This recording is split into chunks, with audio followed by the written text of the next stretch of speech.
Mos lejo të të shqetësoj mendimi për njerëzit se atë duan apo jo. Pse vallë duhet të mërzitesh duke menduar se çfarë flasin njerëzit për ti? A thua vallë çfarë mendojnë njerëzit për ti? A thua vallë kush nga njerëzit të don apo të uren?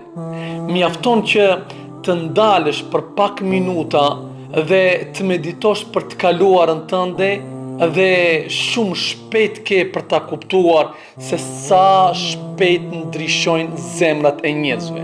Ndodhi që një njeri të fletë mirë për ti, të jetë në shoqërinë tënde, të ketë mendim të mirë për ty, para dite, derisa ka një interes të caktuar prej teje.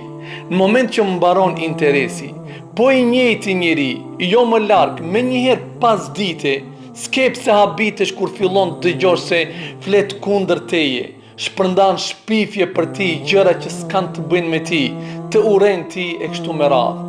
Këta janë njerëzit, prandaj besimtari nuk fokusohet që nëpërmjet veprave dhe punëve që i bën jetën e tij të arrijë kënaqësinë e njerëzve, nëse ai tani më e din se diçka e tillë është e pamundshme.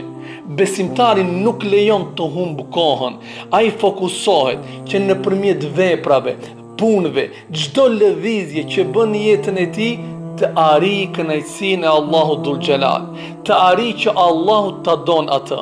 Dhe në momentin kur Allahu do ta dojë atë, atëherë Allahu do të bëjë që ta duan edhe njerëzit dhe të kenë mendim të mirë edhe njerëzit për të.